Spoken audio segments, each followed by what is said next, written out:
I need your signature to approve the emergency loan. Without it, I lose everything by tomorrow morning." The words hung in the air between us. Olivia Parker, the woman who once told me I wasn't worth waiting for, stood in my office, gripping her designer purse with white knuckles. Her normally perfect makeup couldn't hide the dark circles under her eyes or the tremor in her hands. The bankruptcy paperwork sat on my desk between us, waiting for my signature as the bank's regional director. Funny how life balances the scales eventually. 7 years ago, she walked away when I needed her most. Now she needed me more than anyone. The universe has a way of bringing things full circle, doesn't it? We spend years thinking we're in control of our futures, making choices based on what we think matters, only to discover how little we understand about what truly counts. My name is Nathan Reed. This is the story of how I went from sleeping in my car after my girlfriend left me for a richer man to becoming the only person who could save her from financial ruin. The moment her eyes finally recognized me across my mahogany desk was worth every second of struggle it took to get here. If you're watching this, drop a comment below about whether you'd help someone who abandoned you when they needed help. And don't forget to subscribe if you want more stories about karma and second chances. The support means everything. But let me start from the beginning. When I was 24, I believed 3 things with absolute certainty: that hard work always pays off eventually, that honesty matters more than appearance, and that when you truly love someone, they'll stand by you through anything. I was working 2 jobs while trying to get my business idea off the ground. I gave everything I had to both my dream and my relationship with Olivia. We'd been together since sophomore year of college. She was studying marketing while I focused on business management.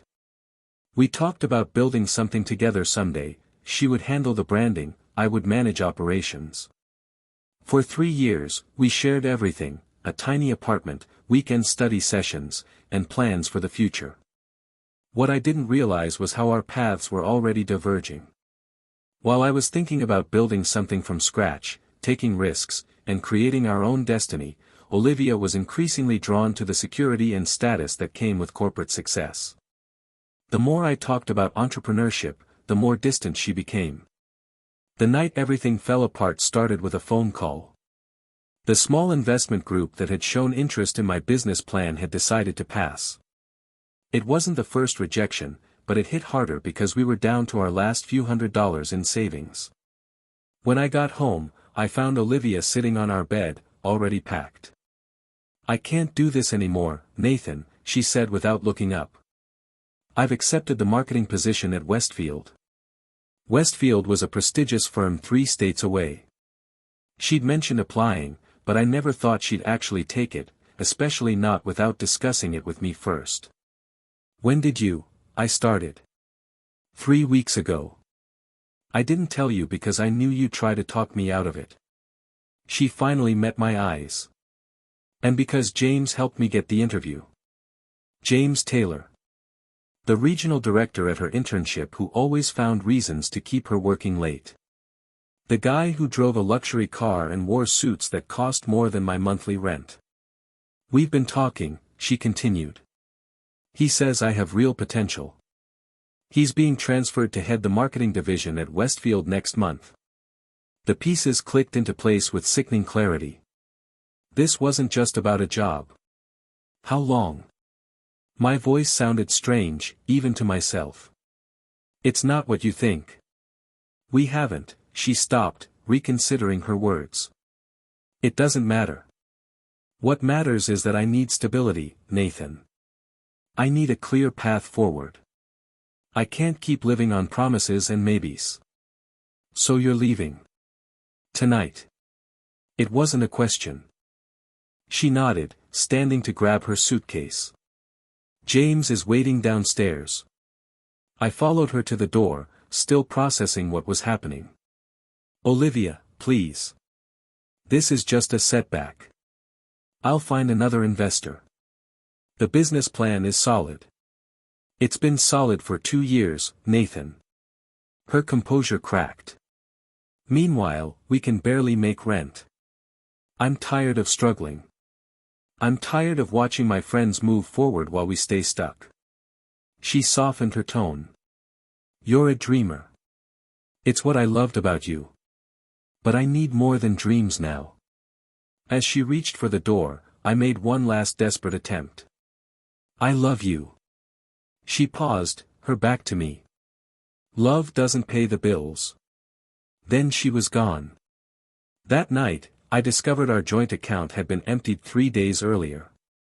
She'd taken every penny we had saved together, $4.327 that we'd scraped together over years. The rent was due in 2 days, and I couldn't cover it. Within a week, I was sleeping in my car, showering at a gym, and trying to figure out how to rebuild my life from nothing. What I didn't know then was that Olivia's decision would become the catalyst for everything that followed. Sometimes the worst betrayals lead to the greatest transformations.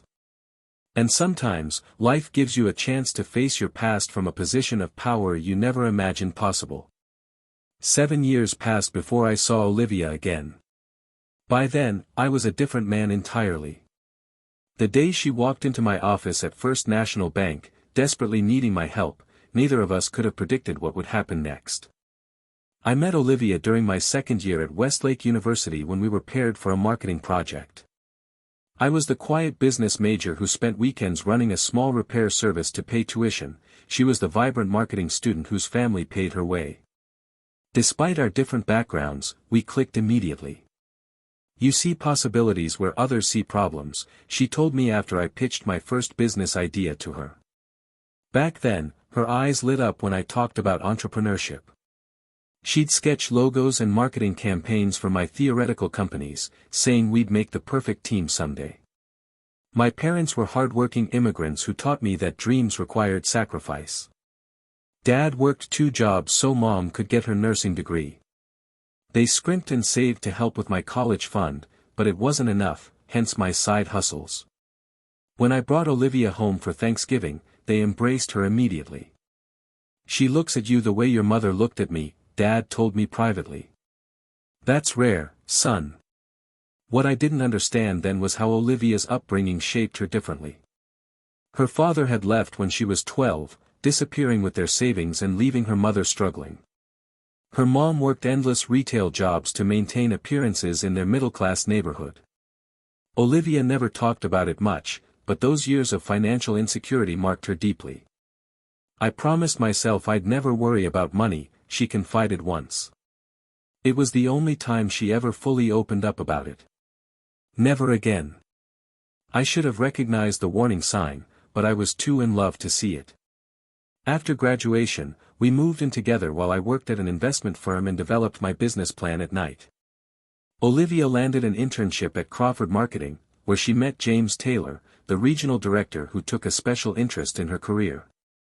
He says I have natural talent, she'd tell me, coming home later and later. He thinks I could be running campaigns within 2 years. James was everything I wasn't: established, connected, wealthy. 42, divorced, with the kind of confidence that comes from never having to worry about bills. Whenever we attended company functions together, he'd find reasons to pull Olivia away to introduce her to valuable contacts. He's just being helpful, she'd insist when I expressed concern. Not everyone has ulterior motives, Nathan. But I saw how he looked at her when he thought no one was watching. For a while, things were good despite the long hours we both worked. I was saving every penny for startup capital while working toward a promotion. When I pitched my business idea to my boss, hoping for advice or connections, he surprised me by offering to present it to the firm's investment committee. That night, I told Olivia the news over dinner at our kitchen table, the fanciest celebration we could afford. This could be it, I said, squeezing her hand.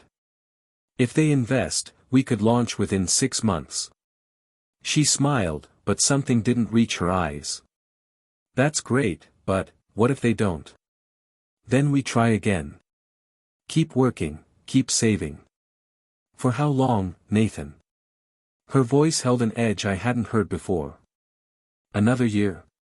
5? 10? As long as it takes. That's how this works.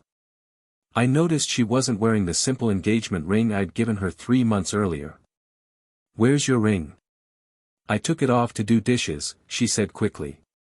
Listen, James mentioned that Westfield has a marketing position opening up. It's a huge opportunity. Westfield? That's 3 states away. It would mean more money, connections, actual career advancement. The words tumbled out like she'd rehearsed them. Maybe I could go ahead, get established, and you could follow once. Once what? Once I give up on my dream. The conversation devolved from there. Looking back, I see now that we were having 2 different arguments. I was fighting for our shared dream, she was already planning her exit. 2 weeks later, I received the crushing email from the investment committee passing on my proposal. The next day, I discovered she'd been quietly moving her things out in stages. And the day after that came the final confrontation where she took our savings and left. What I didn't know then, what would take years to discover, was that James had accessed my business proposal through Olivia and deliberately sabotaged it with the investment committee. He had connections at my firm I never knew about. While I was pouring my heart into building our future, they were systematically dismantling it. The deepest betrayals are the ones you never see coming. 3 days after Olivia left, I was evicted. With no savings, insufficient income, and a lease in both our names, I had no choice but to vacate. I packed what I could fit in my 12-year-old Honda and donated the rest. That first night sleeping in my car in the Walmart parking lot, I hit rock bottom. The rain pounded on the roof as I scrolled through my phone contacts, searching for someone, anyone, who could help. My parents were struggling themselves after Dad's recent layoff. College friends had scattered across the country. Co-workers weren't close enough to ask for this kind of help. When your life falls apart, you discover how truly alone you are. The next morning, I washed up in a gas station bathroom and went to work like nothing had happened. Pride kept me silent about my situation. For 3 weeks, I maintained the facade, showering at a $10 per month gym membership, changing clothes in bathroom stalls, eating the cheapest food possible, and sleeping in my car in different parking lots to avoid attention. Then came the day that changed everything. I was at work, struggling to focus through exhaustion, when my boss called me into his office. "Nathan, I need to talk to you about your performance." His expression was grim. "Several clients have complained about delays in responding to their inquiries. Your last report had multiple errors. This isn't like you." "I've been dealing with some personal issues," I said vaguely. "It won't happen again." "I hope not, because Westfield's acquisition of our smaller accounts begins next week. They're sending representatives to evaluate our team, and I need everyone at their best." My stomach dropped. Westfield is acquiring our accounts. Just the smaller portfolio. It's been in the works for months. He gave me an odd look. "I assumed you knew, given your girlfriend's connection." I sat there, stunned. Olivia had known about the acquisition when she took the job, an acquisition that directly threatened my position. She hadn't just left me, she protected herself while leaving me vulnerable. "I need to see improvement immediately, Nathan. This is a probationary warning." I nodded mechanically and returned to my desk. As I tried to process this new betrayal, an email notification appeared, a message from the building security where Olivia and I had lived. In my haste to leave, I'd forgotten to turn in my key. They'd charge a $250 fee to change the locks unless I returned it by Friday. I couldn't afford that fee, but returning meant facing the empty apartment. Still, I had no choice. That evening, I drove to our old building. The property manager took my key with barely a glance. As I turned to leave, a maintenance worker I recognized approached. "Hey, you're from 3B, right? Your girlfriend's new boyfriend's been having problems with the shower. Fancy suit guy keeps complaining about the water pressure." I froze. "What did you say?" "The guy who moved in with your girlfriend after you left. Tall guy, expensive watch. Not very friendly." James had moved into our apartment, the one I was evicted from days after Olivia left. They hadn't even waited for the dust to settle. Something broke inside me that night. Standing in the rain outside our former apartment, watching their shadows move behind the blinds, I made a decision that would alter the course of my life. This wasn't just about a relationship ending, this was about survival. I slept in my car one last night. In the morning, I walked into the bank where my meager checking account lived and asked to speak with a loan officer. I didn't expect approval, my credit was decent but not exceptional, and my current housing situation was non-existent. But I had to try. The loan officer who met with me was Derek Wilson, a gray-haired man with kind eyes and a no-nonsense attitude. I told him I needed a small personal loan to secure housing. He reviewed my application skeptically. "Your employment is steady, but there's a recent warning in your file. No current address. Why should I approve this?" Something about his directness broke through my pride. I told him everything: the breakup, the emptied accounts, sleeping in my car, the impending threat to my job. By the end, I was fighting back tears of exhaustion and humiliation. Derek was quiet for a long moment. "My wife left me for my business partner 30 years ago," he finally said. "Took half of everything. I slept on my brother's couch for 8 months. He closed my file and made me an unexpected offer. His sister owned a small apartment building and needed someone to handle maintenance and tenant issues in exchange for reduced rent on a studio unit. It wasn't much, but it would be a roof over my head. Sometimes we need someone to believe in us when we've lost the ability to believe in ourselves," he said, extending his hand. "Don't waste this chance." That handshake committed me to a path I never anticipated. Within a week, I moved into the tiny studio apartment and began learning property management on top of my day job. The work was constant, the hours brutal, but for the first time since Olivia left, I had a foothold. What I didn't realize was that Derek wasn't just offering me housing, he was offering me entry into an entirely new world. One that would eventually bring Olivia back into my life under circumstances neither of us could have imagined. The Westfield acquisition team arrived the following Monday. As I feared, James Taylor led the delegation, strutting through our office like he already owned it. He didn't recognize me at first, I was just another financial analyst in a cheap suit among many. But during the team presentation, our eyes met, and recognition dawned on his face. He approached me afterward. "Nathan Reed, isn't it? Olivia's friend." "Ex-boyfriend," I corrected, keeping my voice level. "How is she?" "Thriving. She's heading up our newest marketing campaign." He smiled, all teeth and no warmth. "Some people just need the right environment to succeed." The implication was clear, she'd never have reached her potential with me.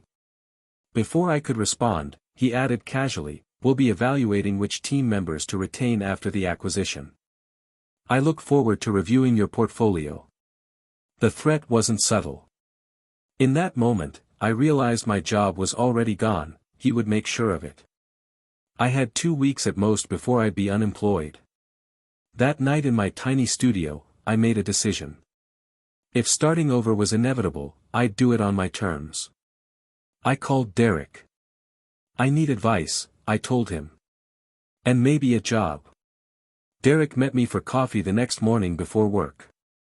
I explained my situation, expecting sympathy. Instead, he saw opportunity. "Banking," he said simply. "You have investment experience, you understand property management now, and you've lived through financial hardship. That combination makes you valuable." To whom? To people who need someone who understands both sides of the desk. He slid a business card across the table. First National Bank is expanding their community development department. They need loan officers who can evaluate risk while recognizing potential. The starting salary is less than you make now, but the growth potential is substantial. Why would they hire me? Because I'm retiring next year and I get to recommend my replacement. He smiled at my surprise. "I've been watching you, Nathan. You work harder than anyone I've ever seen. You treat my sister's tenants with respect regardless of their circumstances. You've never been late with your rent despite everything. Character matters in banking, perhaps more than experience. 2 days later, I interviewed at First National. A week after that, I resigned from my position before James could fire me. When my boss asked why, I told him the truth, that I couldn't work for people who built their success by undermining others. He looked uncomfortable but didn't argue. My new role at First National started at the bottom, processing loan applications, learning banking regulations, understanding credit policies. The work was detail-oriented and initially tedious, but Derek mentored me patiently. For the first time, I felt like my financial background combined with my entrepreneurial mindset was an asset rather than a liability. 6 months into my new job, I was promoted to junior loan officer. A year later, I became a full loan officer specializing in small business startups. Derek's prediction proved correct. My experience on both sides of financial hardship gave me insight into which business plans had genuine potential and which entrepreneurs had the resilience to succeed. Meanwhile, I continued managing my apartment building, eventually purchasing a small ownership stake with my savings. The experience taught me about property values, renovation costs, and the real estate market. When First National needed someone to handle their foreclosure properties, I volunteered, turning several troubled assets into profitable sales. Throughout these changes, I heard about Olivia occasionally through mutual acquaintances. She and James had gotten engaged. She was now Crawford Marketing's youngest division director. They bought a luxury condo in the exclusive Riverside district. Her career was exactly what she'd wanted. I dated occasionally but never seriously. Trust didn't come easily anymore. Instead, I channeled my energy into learning everything I could about banking, real estate, and investment. When Derek suggested I pursue an MBA through the bank's education program, I jumped at the chance, attending evening classes while working full-time. 3 years after starting at First National, I was appointed to the loan committee, reviewing the same kinds of business proposals I had once submitted myself. I gained a reputation for finding promising ventures that other officers overlooked. Several of my approved loans went to startups that became regional successes, catching the attention of senior management. What no one knew was that I was quietly building my own investment portfolio on the side, focusing on commercial real estate in struggling neighborhoods. Property by property, I acquired small holdings that generated modest but growing income. The lessons from my failed business plan weren't wasted, they were reimagined. In my 5th year at First National, Derek retired as promised, recommending me as his replacement for Regional Director of Business Development. At 31, I was unusually young for the position, but my track record spoke for itself. The promotion came with a substantial salary increase and authority over lending in 3 counties. I moved out of my studio apartment into a modest house, maintaining my connection to the apartment building as a part owner. My parents visited, marveling at the transformation in my life. Dad, now retired, pulled me aside during their visit. "Your mother worries that you work too much," he said. "She thinks you're afraid to be happy." "I am happy," I insisted. He gave me a knowing look. "There's a difference between achievement and fulfillment, son." I didn't have an answer for that. 2 months after my promotion, the regional banking world was rocked by news that Crawford Marketing had filed for Chapter 11 bankruptcy protection following a massive fraud investigation. James Taylor, now the company's CFO, was implicated in a scheme involving inflated billings and misappropriated client funds. The company's assets were frozen, its stock worthless. I followed the news with detached interest until a familiar name appeared in the case details: Olivia Parker, marketing director, named as a possible co-conspirator due to her relationship with Taylor and her signature on key documents. The article mentioned they had purchased a luxury Riverside condo the previous year, with her as the primary owner. 3 weeks later, an application for an emergency business loan crossed my desk. The applicant, Olivia Parker, seeking to start her own marketing consultancy following Crawford's collapse. Her collateral, the Riverside condo, which investigation revealed was heavily mortgaged and at risk of foreclosure following Crawford's bankruptcy. The loan request was substantial, enough to clear the property's outstanding liens and provide startup capital. Her business plan was solid, her marketing credentials impressive despite the Crawford scandal. Under normal circumstances, it would be a borderline case, high risk but potential reward. But these weren't normal circumstances. I assigned myself as the reviewing officer, scheduling the meeting for the following afternoon. That night, I couldn't sleep, wondering what 7 years had done to the woman who once told me I wasn't worth waiting for. The next morning, I asked my assistant to escort Olivia to my office when she arrived but not to introduce me by name. At exactly 2 p.m., there was a knock at my door. I took a deep breath, straightened my custom suit jacket, and called, "Come in." Olivia entered, still beautiful but visibly strained. Designer clothes couldn't hide the tension in her shoulders or the worry in her eyes. She extended her hand confidently as my assistant closed the door behind her. "Thank you for meeting with me. I know my application is unusual given the circumstances, but I can explain everything about the Crawford situation." I stood slowly, watching as confusion, then shock, then recognition washed over her face. "Hello, Olivia," I said calmly. "It's been a long time." Olivia sank into the chair across from me, her professional facade crumbling. "Nathan? You're the loan officer." "Regional director, actually." I kept my voice neutral, studying her reaction. 7 years had changed her physically, more polished, more sophisticated, but her eyes still widened slightly when she was caught off guard. "Some things never change. I had no idea you were at First National." "Clearly." I picked up her loan application. "So, you need $425,000 to clear property liens and launch your own marketing consultancy." She quickly regained her composure, straightening in her chair. "Yes. Despite what you may have heard about Crawford, my client relationships remain strong. Several have already expressed interest in following me to a new agency." "Let's address the elephant in the room," I said, leaning forward. "Your fiancé is currently under federal investigation for fraud. You're named as a potential co-conspirator. Why should I approve a loan that puts this bank at significant risk?" I had no knowledge of James' activities, she insisted, her voice steady but her fingers tightening around her purse. "The prosecutors have already acknowledged I wasn't involved in the financial decisions. I simply signed marketing approvals." "Including the Westridge campaign? The one specifically mentioned in the indictment for fraudulent billing practices?" A flicker of surprise crossed her face. "You've done your homework. It's my job to know exactly who I'm lending to." I closed her file. "What happened, Olivia? You were always meticulous about details. Hard to believe you missed millions in fake invoices." "People see what they want to see," she said quietly. "Especially when the alternative threatens everything they've built."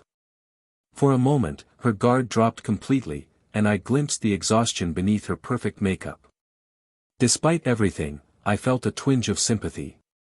"Tell me the truth. All of it. Not the version you're telling prosecutors or the press." She hesitated, then sighed deeply. "James was everything I thought I wanted. Successful. Connected. Financially secure. After Crawford acquired Westfield, he fast-tracked my career. Director by 30. The Riverside condo. Vacation property in Aspen. I had arrived. And the price? Loyalty. Absolute loyalty." Her voice hardened. "I ignored red flags. Unusual accounting practices. Client meetings I wasn't allowed to attend. Documents I was asked to sign without reviewing fully. When I questioned anything, he'd remind me how easily replaceable I was. How many younger women would kill for my position. So you became complicit." "I became trapped," she corrected. By the time I realized the extent of what was happening, I was too implicated to come forward. The mortgage, the car payments, my mother's medical bills, everything depended on my position. "You always did prioritize security," I observed, unable to keep the edge from my voice. She flinched. Is that why you agreed to see me? To remind me how badly I chose. I agreed to see you because it's my job to evaluate loan applications. I stood, walking to the window. Where is James now? I don't know. When the investigation started, he transferred everything to my name, the condo, the cars, even his personal credit card debt. Then he disappeared. Her voice cracked slightly. Left a note saying his lawyer would contact me. 3 days later, I received divorce papers and a notification that he was cooperating with prosecutors.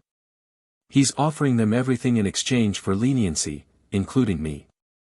The irony wasn't lost on me. So he emptied your accounts and left you to face the consequences. History repeats itself. Her head snapped up. What are you talking about? I turned to face her. You really don't know, do you? I walked back to my desk, opened my drawer, and pulled out a yellowed bank statement from 7 years ago. The day before you left me, you emptied our joint savings account. $4,327, everything we had. 3 days later, I was evicted from the apartment you moved James into. That's not possible, she whispered, genuinely shocked. I never took that money. The withdrawal slip has your signature, Olivia. No, I signed for a much smaller amount, just my half. Around 2,000. Her eyes widened with sudden understanding. James, he must have changed it after I signed. He handled the bank transfer for me, said he'd make sure you got your portion. I studied her face, searching for deception but finding only dawning horror. You expect me to believe that? Check the footage, she said desperately. The bank must have security cameras. It wasn't me at the counter that day, it was James. I signed the slip at his office. The pieces clicked into place. The withdrawal had always seemed out of character, even for someone walking away from a relationship. Olivia had her flaws, but outright theft wasn't one of them. Even if that's true, you still left when things got difficult. You still chose him over what we were building together. I was wrong, she said simply. About everything. About you. About him. About what matters. She reached into her purse and pulled out a worn business plan, my business plan from 7 years ago. He kept this as a trophy, Nathan. I found it when I was clearing out his home office after the arrest. He bragged about how he sabotaged your proposal to the investment committee. I took the document, my throat tight. The original investor feedback was attached, feedback I'd never seen, overwhelmingly positive except for a single senior partner's veto. James' signature was on that veto. Why would you show me this now? Because you deserve to know that you weren't wrong. Your idea was good. Your plan was solid. The only thing working against you was a man who wanted what you had. She stood, gathering her belongings. I don't expect you to approve my loan. I don't expect forgiveness. I just wanted you to know that the failure wasn't yours. As she reached the door, I called after her. The condo is underwater by nearly $200,000. Even if I approved the loan, it wouldn't be enough to save it and start your business. She turned, a sad smile on her face. I know. The business isn't the priority anymore. I just need enough to pay my mother's medical bills before everything falls apart. She has cancer, Nathan. Stage 3. The insurance from Crawford is gone, and she has nowhere else to turn. She hesitated. For what it's worth, I'm sorry. Not just for today, but for 7 years ago. You deserved better. The door closed behind her, leaving me alone with the business plan I'd once believed would change our lives. I sat there for hours, reading through the documents, seeing evidence of James' manipulation everywhere. He hadn't just taken Olivia, he'd systematically destroyed the future I'd planned, simply because he could. That evening, I called Derek. Despite his retirement, he remained my most trusted advisor. I need background on a loan applicant, I explained, detailing Olivia's situation. The Crawford marketing scandal, he mused. Messy business. What's your instinct telling you? That she's caught in something bigger than herself. That she made bad choices but isn't the mastermind. And personally, he pressed gently. I sighed. That I'm not objective enough to make this decision. Then pass it to another officer. I can't, I admitted. I need to know the truth. The next morning, I initiated a deeper investigation. What I discovered shocked even my cynical expectations. James Taylor had manipulated far more than Olivia's career. Financial records showed he'd used her identity to secure multiple loans. The Riverside condo was mortgaged at 125% of its value. Credit cards in her name carried balances approaching $100,000. A second mortgage had been taken against her mother's modest home without proper documentation. It wasn't just betrayal, it was identity theft on a massive scale. When the forensic accountant I'd hired delivered her final report, the picture was devastatingly clear. Olivia wasn't just facing bankruptcy. She was facing potential criminal charges for financial crimes she likely knew nothing about. Her signature appeared on dozens of documents where the final figures didn't match the initial applications. I scheduled another meeting, this time at a coffee shop away from the bank. When Olivia arrived, the hopeful expression on her face told me she thought I might approve her loan. Instead, I pushed the forensic report across the table. You need to see this, I said quietly. As she read, the color drained from her face. Page after page detailed financial manipulations using her identity. By the time she reached the end, her hands were shaking. This can't be right, she whispered. The house in Aspen is in my name. I've never even been to Aspen. And my mother's home, a second mortgage? She would have told me. Would she? If she thought you'd arranged it to pay for her medical care. Comprehension dawned in her eyes. She mentioned a financial advisor James sent over. Said he'd handled everything. Olivia pressed her fingers to her temples. I'm not just broke, am I? This is criminal. It could be, yes. Your signature is on everything. But I didn't sign these, she protested, flipping through the documents. At least, not like this. The amounts are all wrong. Can you prove that? Her silence was answer enough. Why are you showing me this? She finally asked. You could have just rejected my loan and let me discover this myself. I met her eyes steadily. Because 7 years ago, no one warned me before my world collapsed. No one showed me the truth until it was too late. Tears welled in her eyes. What do I do now? That depends on how much you're willing to fight. She stared at the damning report, the magnitude of her situation sinking in. Then her phone rang, her mother's ringtone. When she answered, I watched as the final pillar of her life crumbled. Through broken sobs, she explained that the hospital was refusing further treatment without payment. The insurance from her mother's reverse mortgage, a mortgage she never knew existed, had been terminated. When she hung up, Olivia Parker, the woman who had walked away from me for security and status, had nothing left. Her career was in ruins, her home about to be foreclosed, her reputation destroyed, her mother's health in jeopardy, and criminal charges looming. The devastation was complete. I have nothing, she whispered, more to herself than to me. Everything I chose over you, it was all built on lies.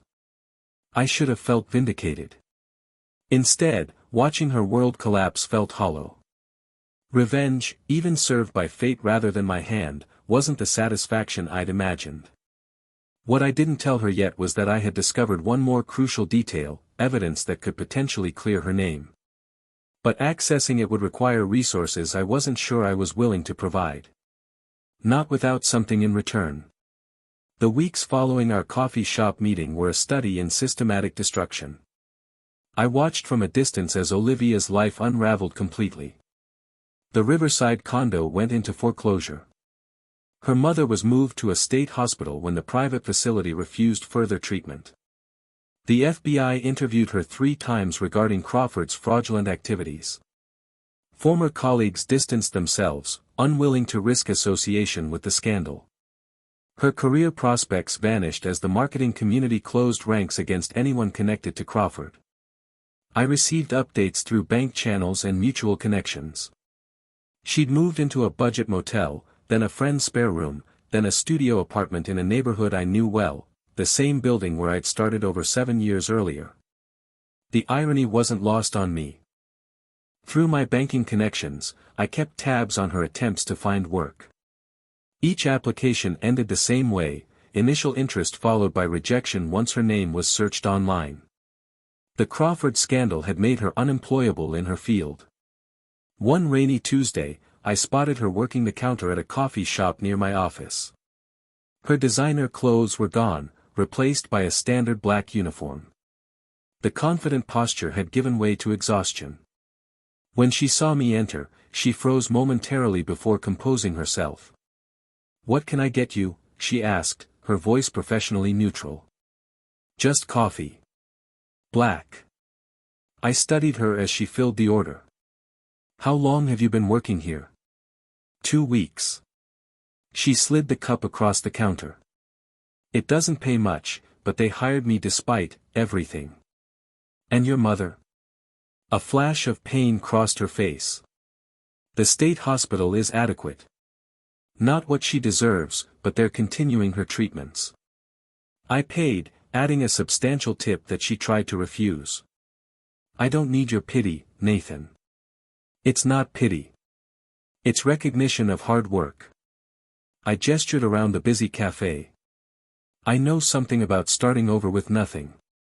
2 days later, my assistant informed me that Olivia had called the bank 3 times, asking to speak with me.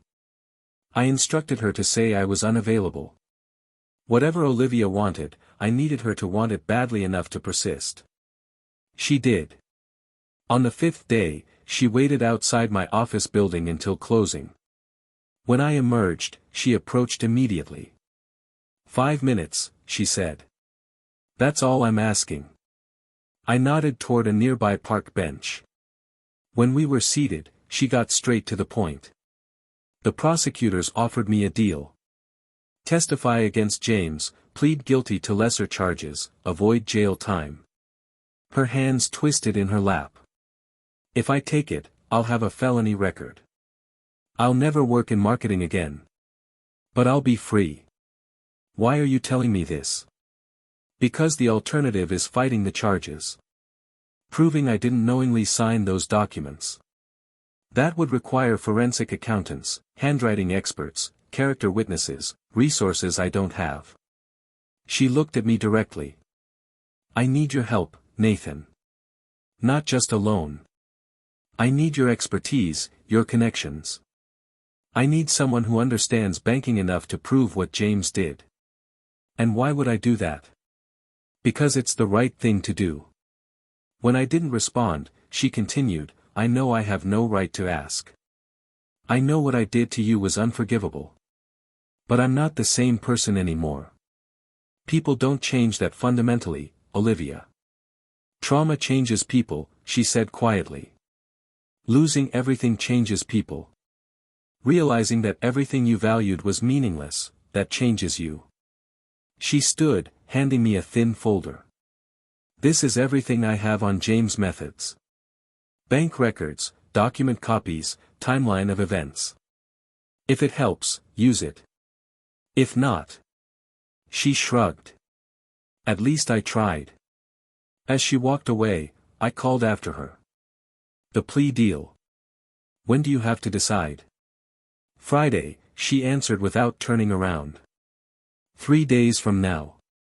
That night, I reviewed her materials.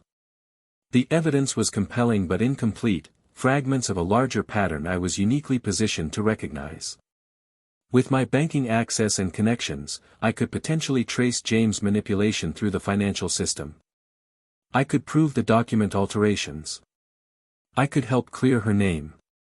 But the question remained, why should I?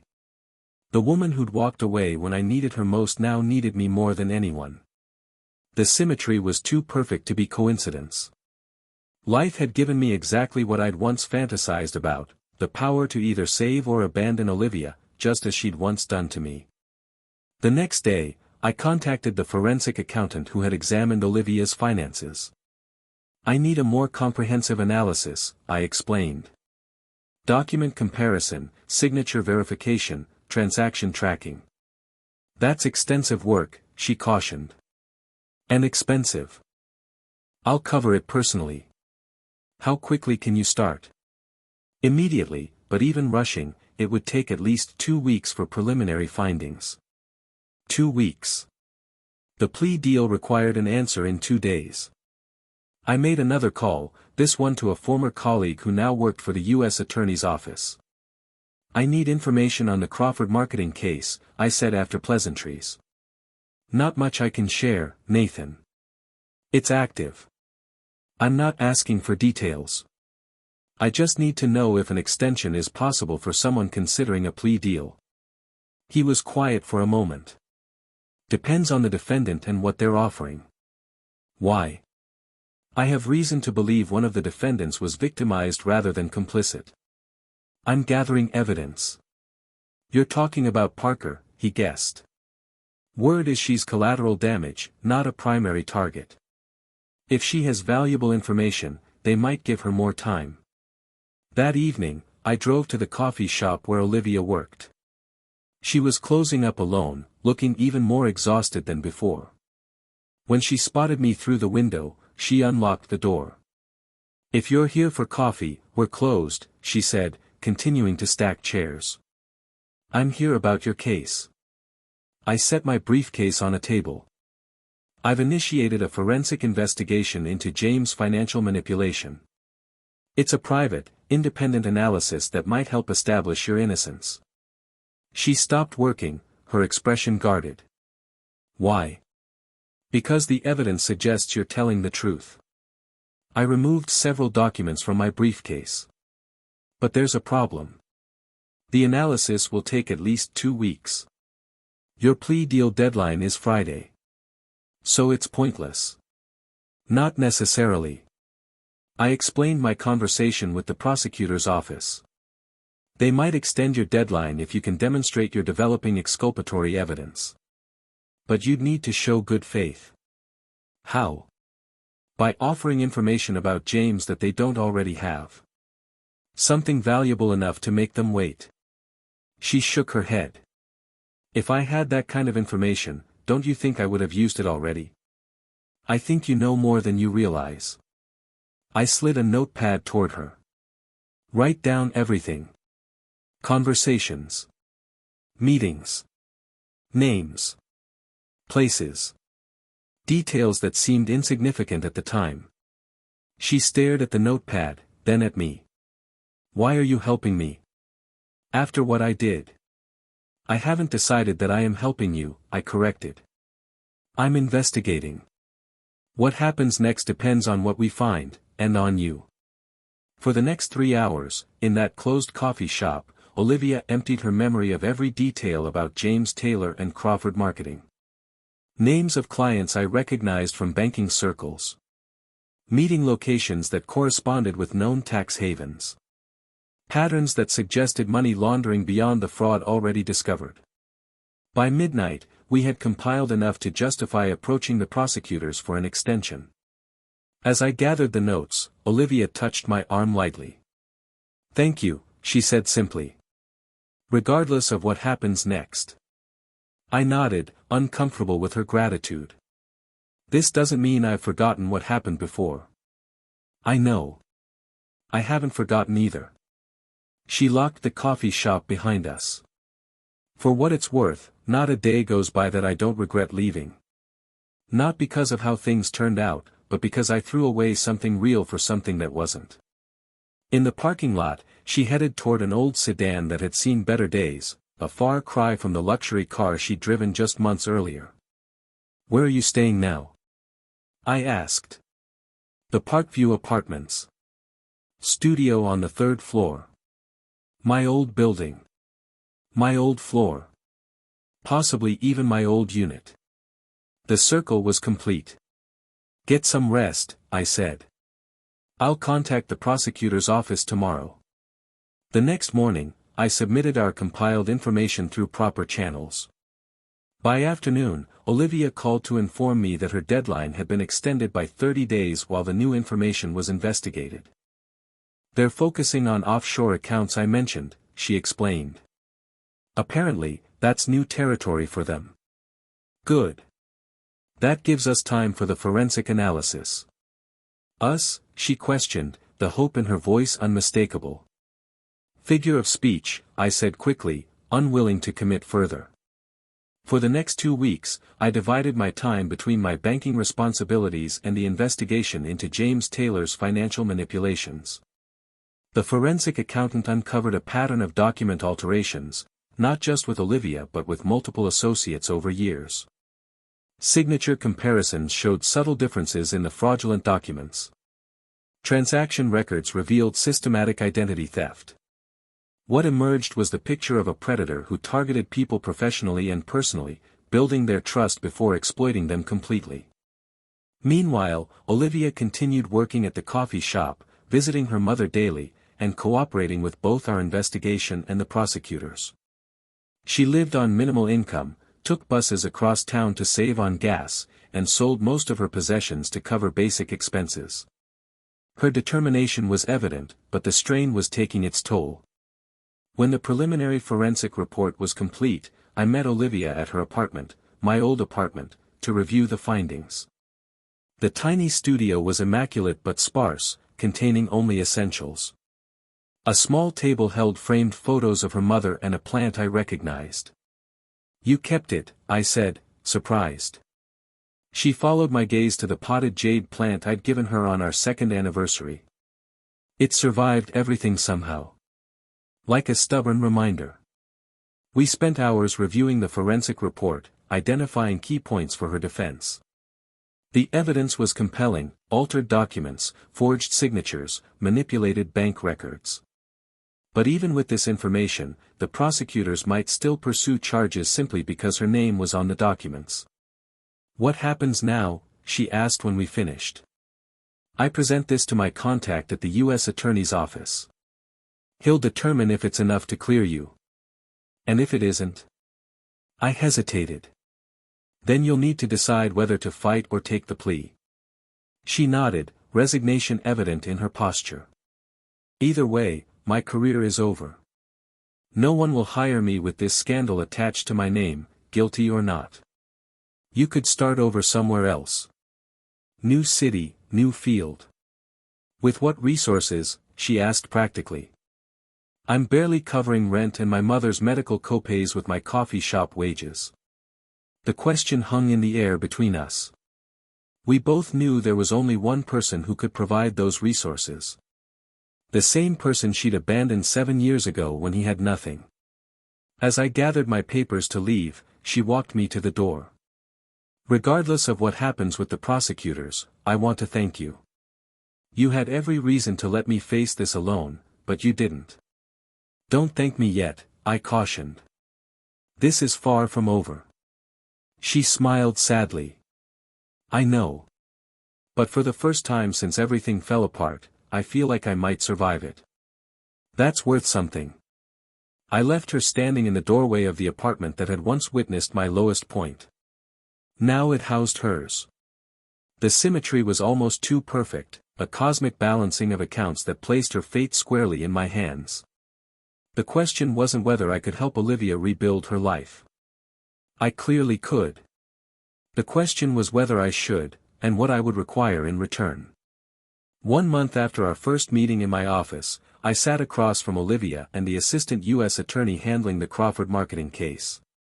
The conference room at the prosecutor's office felt cavernous, its formal setting emphasizing the gravity of the situation. Based on the evidence Mr. Reed has provided, we're prepared to modify our position, the prosecutor stated, shuffling through the forensic report. We now believe Ms. Parker was indeed a victim of identity theft and document fraud perpetrated by James Taylor.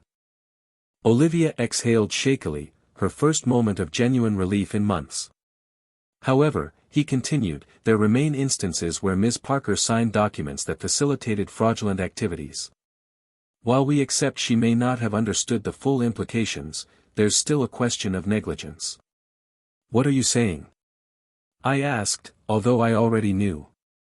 We're willing to drop the felony charges in exchange for Ms. Parker's continued cooperation against Taylor. She would plead to a misdemeanor count of failure to exercise proper financial oversight. No jail time, but a $50,000 fine and 5 years probation. That's still a criminal record, I pointed out. It's the best we can do given her position at Crawford. She was a director, Mr. Reed. That carries responsibilities. Olivia spoke for the first time. What about my mother's house? The second mortgage? That's a civil matter, the prosecutor explained.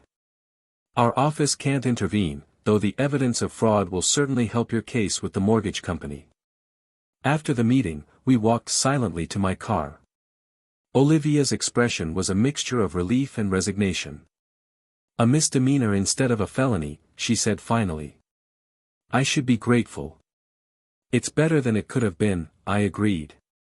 But the fine is substantial, and you'd still have a record. The fine is impossible, she corrected. And without a clean record, rebuilding any kind of professional life. She trailed off, leaning against my car. At least I won't go to jail. That's something. I studied her for a moment.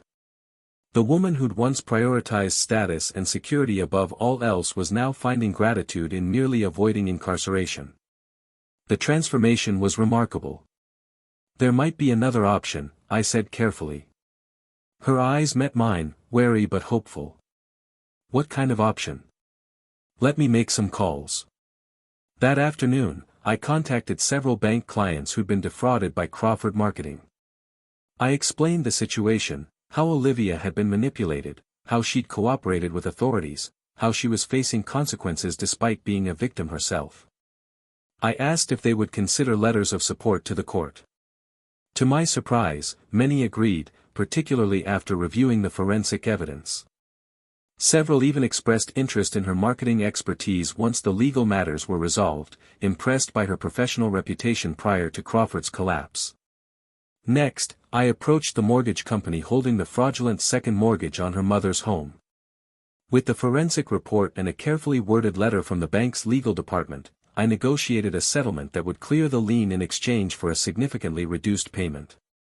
Finally, I met with First National's Senior Loan Committee. I presented them with a business proposal, not for Olivia, but for myself. A small marketing consultancy focused on financial services, leveraging my banking connections and expertise. The loan would be secured by my own assets, completely separate from Olivia's situation. When the pieces were in place, I asked Olivia to meet me at a small restaurant near her apartment. She arrived looking exhausted after another double shift at the coffee shop. I've been making calls, I began after we ordered. Several former Crawford clients are willing to provide character references to the court. That might help reduce or even eliminate the fine. Her eyes widened. How did you manage that? Banking relationships. Some of them are our clients. That's incredible. Thank you. There's more. I've negotiated with the mortgage company holding your mother's second mortgage. They'll clear the lien for 30 cents on the dollar, about $45,000. Which I still don't have, she pointed out. I know. I paused as our food arrived. I'm also starting a marketing consultancy focused on financial services. First National has approved my business loan. She set down her fork, confused. You're leaving banking. Why? I'm not leaving banking. This is a side venture, building on my connections and experience. The bank sees it as a natural extension of my role. I don't understand what this has to do with my situation. I need someone with marketing expertise. Someone who understands both business development and client relationships. Someone who needs a fresh start. I met her eyes directly. I'm offering you a job, Olivia. Junior partner, building the business together. She stared at me in disbelief. You can't be serious. After everything that happened between us? After what I did? This isn't about our past. It's a business decision. I outlined the structure, her expertise combined with my banking connections, a commission-based salary plus profit sharing, clear ethical guidelines and oversight. It would provide enough income to resolve your legal issues and stabilize your situation. Eventually, it could become much more. What's the catch? She asked, rightfully suspicious. There must be conditions. Several, I acknowledged. First, complete transparency. Every document, every client interaction, everything documented and reviewed. Second, you report directly to me until your probation ends. Third, any breach of trust or ethics means immediate termination. Those sound like business conditions. What are the personal ones? I hesitated. This was the crux of the impossible choice I'd been wrestling with, not whether to help her, but what to require in return. I want to know why, I said finally. Not just why you left, but why you chose what you chose. Why security meant more than what we were building. Why appearances mattered more than substance. I need to understand. And if my answers don't satisfy you? Then we proceed anyway. The business arrangement stands regardless. But I need the truth, Olivia. All of it. She was quiet for a long moment, pushing food around her plate. When my father left, she began slowly, he didn't just take our money. He took my mother's belief in herself. She worked endless retail jobs, putting on a brave face while falling apart inside. We kept up appearances while barely affording groceries. She looked up at me. I promised myself I would never be her. Never depend on someone who could disappear. Never choose uncertainty when certainty was available. Her voice cracked slightly. When your business plans kept facing rejection, I saw my mother's life playing out again, always believing things would improve, always disappointed. So you chose James. I chose what I thought was stability, she corrected. I chose wrong. Spectacularly wrong. She met my eyes directly. The irony is that you were the stable one all along. Determined, adaptable, resilient. While I chose the flashy exterior that concealed a complete lack of substance. Why didn't you tell me you were struggling with these fears? Because I was ashamed of them, she admitted. Because they felt small and selfish compared to your dreams. Because I was afraid you'd think less of me for not believing enough. She wiped away a tear. I convinced myself I was being practical, but the truth is I was terrified. And I've paid for that fear with everything I valued. Her honesty was disarming. The rehearsed speech I'd imagined delivering, about trust and loyalty and perseverance, suddenly seemed hollow compared to the raw truth of her experience. One more condition, I said after a long silence. Your mother's medical care. I know specialists who could review her case, possibly offer treatment options the state hospital can't provide. Her composure finally broke. Why would you do that? After everything? Because 7 years ago, I thought losing you was the worst thing that could happen to me. I was wrong. The worst thing was losing who I was in the aftermath, becoming so focused on success that I forgot why I wanted it in the first place. I slid a business card across the table. This is Dr. Helen Miyazaki. Oncology specialist. She's expecting your call tomorrow to discuss your mother's case. Olivia stared at the card, then at me, tears streaming freely now. I don't deserve any of this. This isn't about deserving, I said quietly. It's about choosing differently this time. Both of us. She wiped her eyes, straightening her shoulders with the first glimpse of her old confidence. When would I start? Once your plea deal is finalized. In the meantime, you should give notice at the coffee shop and focus on your mother's care. I'll advance the funds to clear the mortgage and cover the fine. As a loan, she insisted. With terms and interest. I won't take charity. I nodded, respecting her pride. As a loan, then. We'll draw up proper documentation. As we finished our meal, the impossible choice that had tormented me resolved itself. This wasn't about forgiveness or revenge. It wasn't even about Olivia, not really. It was about who I wanted to be moving forward, someone defined by ambition and achievement, or someone who remembered that compassion and second chances were part of true success.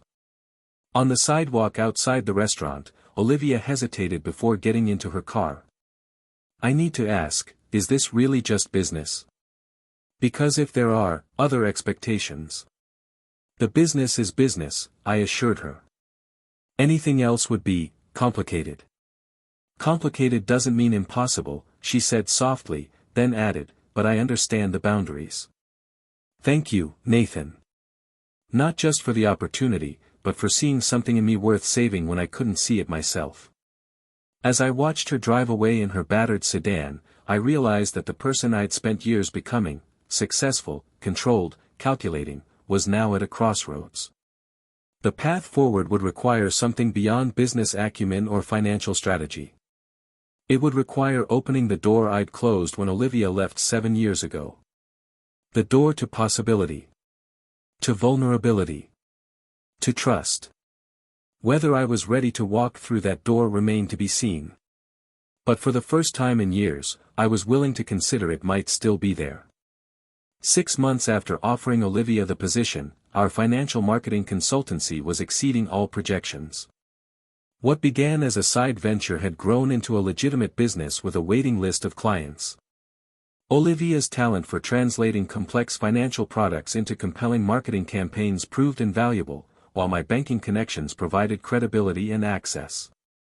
Her legal issues were resolved largely as we'd hoped, the misdemeanor plea with a reduced fine, probation without restrictions on professional activities, and a court record that acknowledged her cooperation and victim status. Her mother's oncologist reported promising response to new treatments, with cautious optimism for recovery. On the surface, everything was progressing perfectly. But beneath that success, tension simmered between us. We maintained strictly professional boundaries at work, but the unresolved history lingered in every interaction. The past hovered, acknowledged but unaddressed. That changed on a Tuesday morning when my assistant interrupted our weekly planning meeting. I'm sorry, Mr. Reed, but there's an FBI agent here to see you and Ms. Parker immediately. Agent Diana Chin entered, her expression grave. We've located James Taylor. He was attempting to enter Canada using a false identity. Olivia paled visibly. Is he in custody? Yes. And he's talking, offering information on financial crimes beyond Crawford in exchange for leniency. That's not unusual, I noted. Why come to us directly? Because you're both named in his statements. Agent Chen placed a folder on the conference table. Mr. Reed, he claims you orchestrated a campaign of banking discrimination against Crawford marketing clients, denying loans to pressure them into using your consultancy instead. That's absurd, I said, stunned by the accusation. He has documentation, emails, meeting notes, loan rejections that followed a pattern. She turned to Olivia. And Ms. Parker, he claims you were fully complicit in Crawford's fraudulent activities, that your victim status was manufactured with Mr. Reed's help as part of a revenge conspiracy. Olivia stood, shaking. He's lying. Everything we provided was verified by independent forensic accountants. Accountants paid by Mr. Reed, Agent Chen pointed out. Taylor claims this entire situation, from your disgrace to your redemption, was orchestrated to destroy him professionally. Check our bank records, I said firmly. Review every loan application I've handled. There's no pattern of discrimination. We intend to. But in the meantime, the U.S. Attorney has concerns about your involvement in the Crawford case. Agent Chen handed us each a subpoena. You're both required to testify before a grand jury next week. I suggest retaining separate counsel. After she left, Olivia collapsed into her chair. He's trying to drag us down with him. It won't work, I assured her, though I felt far less confident than I sounded. His claims are easily disproven. Are they? She challenged. You did help me when you had every reason not to. You did finance the forensic investigation. From the outside, couldn't that look suspicious? She was right. The timing, the connections, my involvement in her defense, viewed through a cynical lens, it could appear orchestrated. James Taylor was many things, but stupid wasn't one of them. He'd constructed a narrative that leveraged the truth just enough to make his lies plausible. We need to get ahead of this, I decided. Not just legally, but publicly. The annual Financial Services Leadership Conference was scheduled for that Friday in Chicago. As regional director for First National, I was already slated to speak on a panel about community investment. Nearly every major player in banking and financial services would attend, including many Crawford Marketing former clients. Cancel my regular session, I instructed my assistant. Request the keynote slot instead. Nathan, what are you planning? Olivia asked once we were alone. A preemptive strike. Taylor wants to control the narrative. We need to reveal the truth before his lies take root. But the grand jury will have all the facts, presented simultaneously to the industry and the prosecutors. I began drafting notes. I need everything, all documentation of Taylor's manipulation, every altered document, every forged signature. You're risking your career, she warned.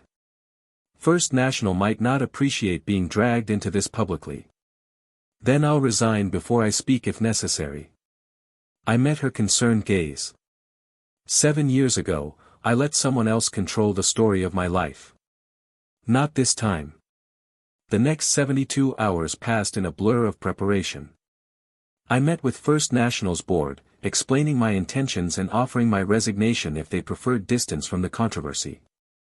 To my surprise, the CEO supported my approach, recognizing that a proactive response would protect the bank's reputation better than defensive silence. My team compiled comprehensive documentation of every loan decision I'd made involving former Crawford clients, evidence that approvals and rejections followed standard banking guidelines. Meanwhile, Olivia gathered additional testimony from former colleagues who'd witnessed James' manipulation of documents. On Friday morning, we flew to Chicago. The conference center hummed with activity as financial executives networked over coffee. When James Taylor's arrest made the financial news that morning, it became the primary topic of conversation, with speculation running rampant about implications for the industry. An hour before my keynote, Olivia received a text that made her gasp. What is it? I asked. She wordlessly turned her phone toward me. The message was from James, somehow sent from federal custody, last chance. Back my story, say Reed manipulated you, and I'll make sure you're protected. Fight me, and I'll destroy whatever reputation you have left. He's desperate, I noted. That's good. He's dangerous, she countered. That's not. As we entered the main hall, I spotted familiar faces throughout the audience, banking executives, financial journalists, former Crawford clients, even Agent Chin near the back. The stakes couldn't be higher. My entire career, Olivia's future, and the truth about James Taylor's crimes would be decided by the next 30 minutes. The conference chairman introduced me, noting my role at First National and my background in investment and lending. As I took the podium, I abandoned my prepared remarks entirely. I was scheduled to speak about community investment today, but recent events demand a different topic: integrity in financial services.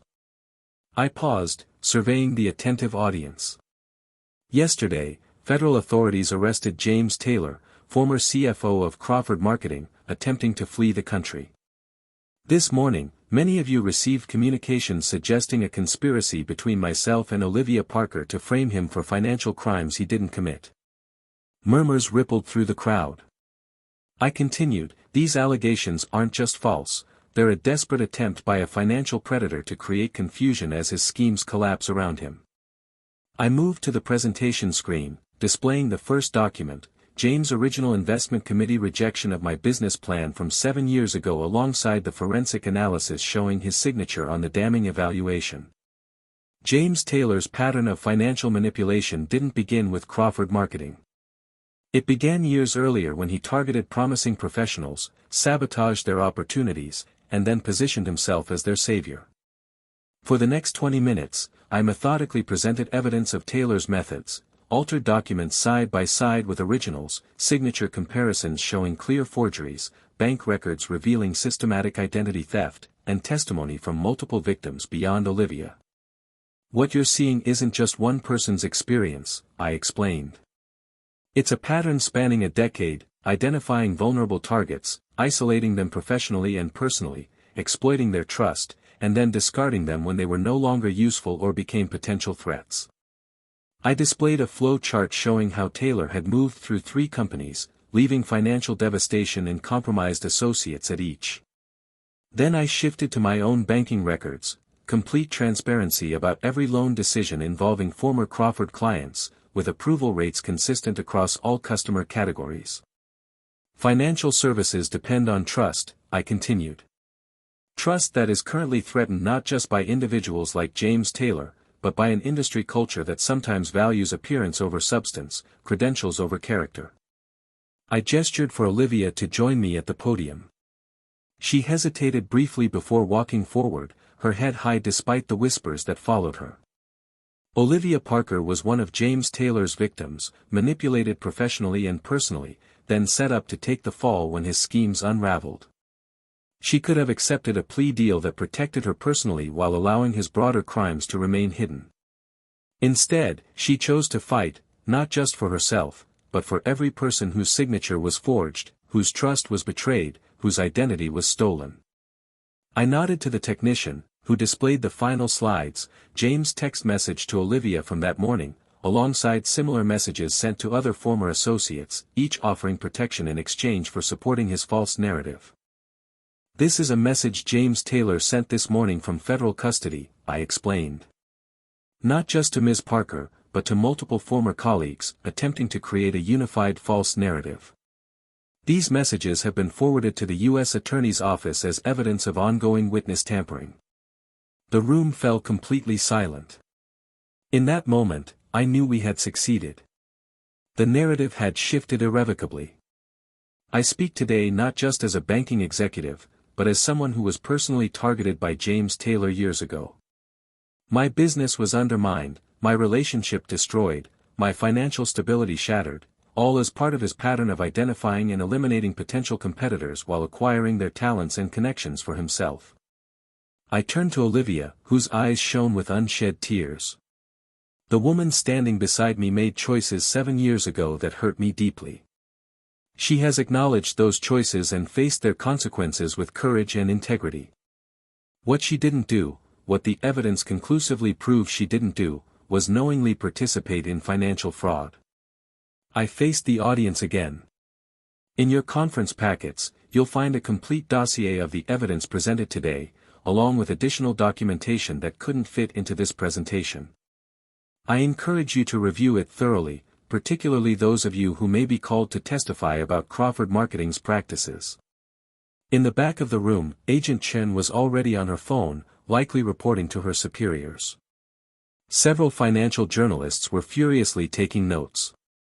Former Crawford clients whispered among themselves, connecting dots about their own experiences.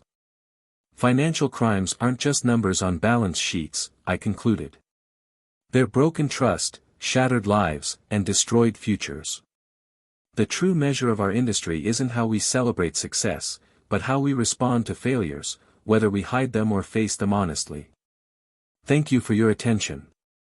The applause began slowly, then built to a resounding confirmation. As Olivia and I left the stage, financial executives approached with handshakes and business cards.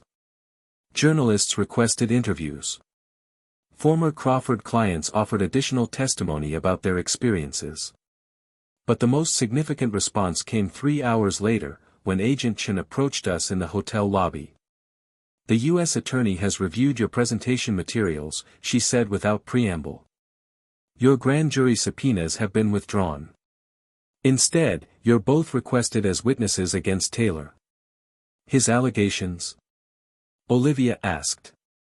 Found to be without merit, particularly in light of the witness tampering evidence. Agent Chen almost smiled. It appears Mr. Taylor underestimated both of you, and overestimated his own cleverness. After she left, Olivia turned to me with tears finally spilling over.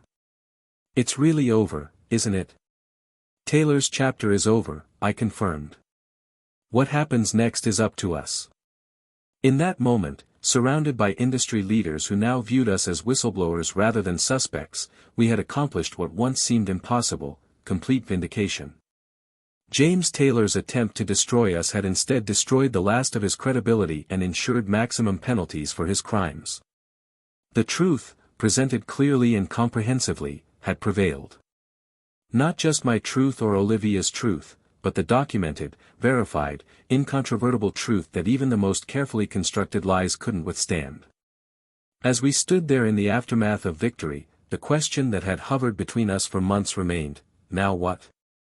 1 year after the Chicago conference, I stood at the window of our new corporate headquarters, a modest but elegant office in the financial district with Reed & Parker Financial Marketing etched on the door. From 3 employees to 15, from a side venture to a thriving business, the transformation had exceeded even my optimistic projections. The industry fallout from James Taylor's case had created unprecedented demand for ethical financial marketing. Firms wanted to distance themselves from anything resembling Crawford's practices, and our reputation for transparency made us the natural choice. We'd had to turn away clients or refer them to trusted competitors. James Taylor's trial had concluded 3 months earlier with a 20-year sentence for fraud, money laundering, identity theft, and witness tampering. His attempts to implicate others had backfired spectacularly, resulting in enhanced penalties for obstruction of justice. The financial press covered his sentencing as the end of an era of unchecked exploitation in the industry. As for Olivia, her professional redemption was complete. The court had expunged her misdemeanor record based on her cooperation and the overwhelming evidence of her victimization. The American Marketing Association had invited her to speak on ethics in financial services. Former clients sought her advice specifically, trusting her experience on both sides of financial manipulation. Her personal transformation was even more remarkable. The woman who once prioritized appearance and status now lived in a modest apartment, drove a practical car, and invested most of her income. Her mother, now in remission, had moved closer, taking an apartment in the same building. They were rebuilding their relationship with the honesty neither had previously allowed. My own journey had been equally significant. I'd resigned from First National 6 months after the conference, committing fully to our consultancy. The bank's CEO had understood, offering a consulting arrangement that allowed me to maintain valuable connections while pursuing my entrepreneurial path. The business plan rejected 7 years ago had evolved into something far more substantial and rewarding. I heard the office door open behind me and turned to see Olivia entering with lunch, our Friday tradition. The Westridge proposal is finished, she announced, setting the food on my desk. They've accepted all our transparency requirements and ethical guidelines.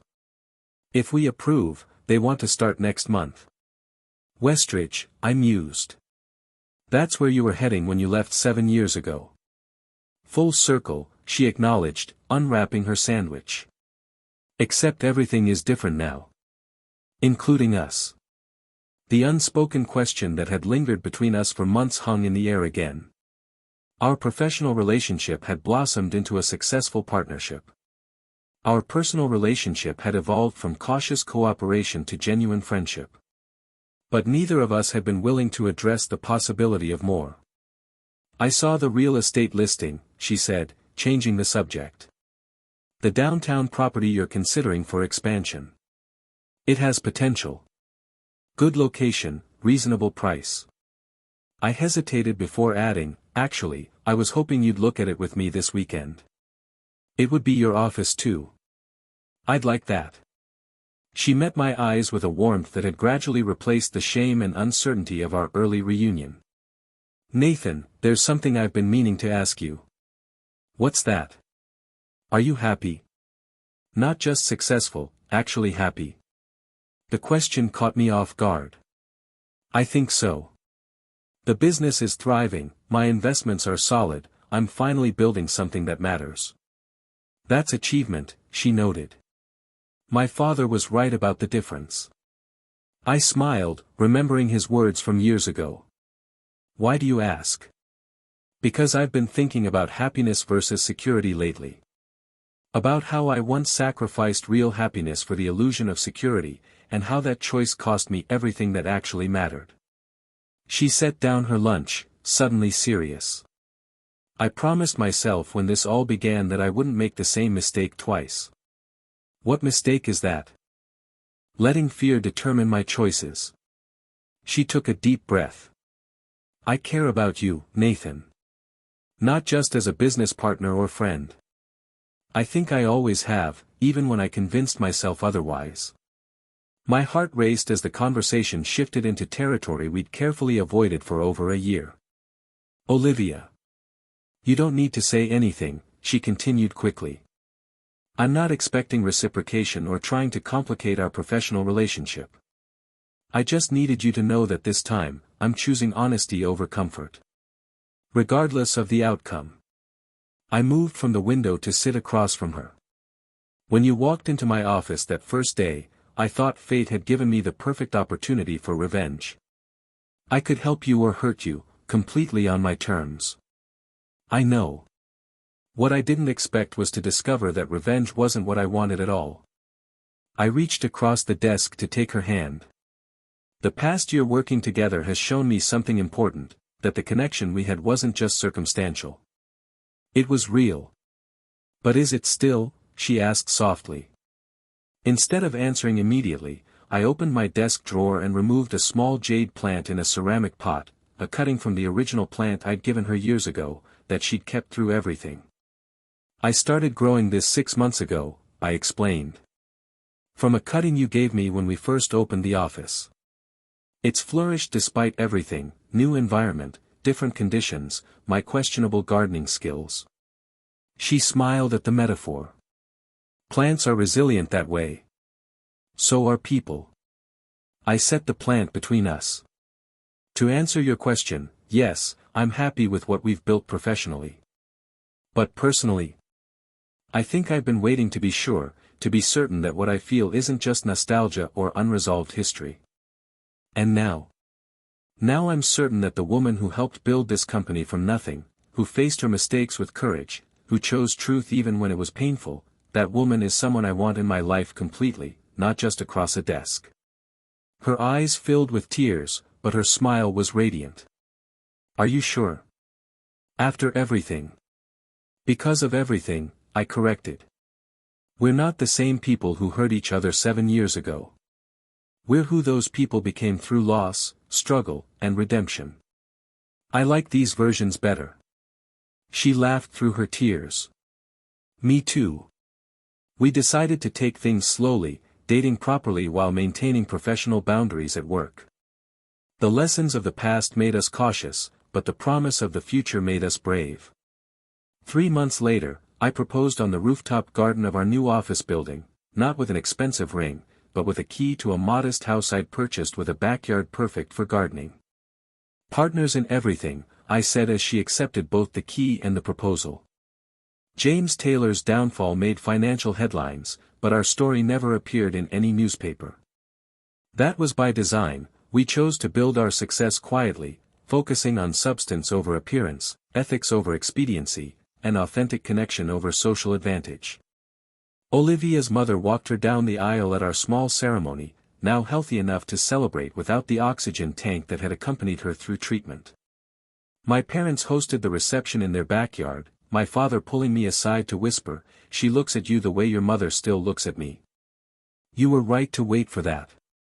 Today, 3 years after that fateful meeting in my office, Reed & Parker Financial Marketing serves clients across 12 states.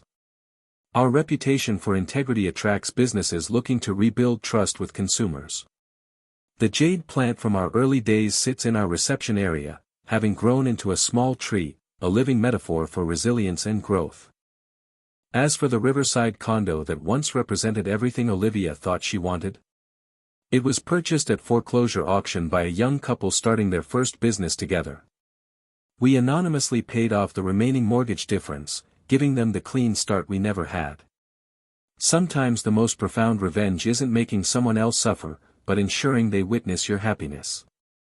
James Taylor, serving his sentence in a federal prison, occasionally sees our company mentioned in financial journals. I sometimes wonder if he realizes that his attempts to destroy us ultimately created the circumstances for our redemption, professionally and personally. Life rarely offers perfect justice. Usually, it's messy and incomplete, with victories tangled among losses. But occasionally, if you're patient enough, persistent enough, and brave enough to try again after failure, you get a second chance that's better than anything you originally lost. 7 years ago, a woman left a man because he was broke. Today, that same woman stands beside him as his wife, his business partner, and his closest friend, not because of what he achieved, but because of who he became through the journey of losing everything and building it back stronger. That's my story. Well, our story. A story of betrayal and redemption, of failure and success, of loss and recovery. A story that reminds us that sometimes what looks like the end is actually the beginning of something far better than we ever imagined. If you're watching this and facing your own moment of devastating loss or betrayal, remember, rock bottom can become a foundation if you're brave enough to start building. And the person who walks away when you have nothing may someday return to discover who you became in their absence. Life has a way of bringing things full circle. Thank you for watching this story. If it resonated with you, please like and subscribe for more journeys of transformation and redemption. Share your own experiences in the comments below, and let us know if you'd like to hear more stories like this one. Because everyone deserves a second chance at getting it right.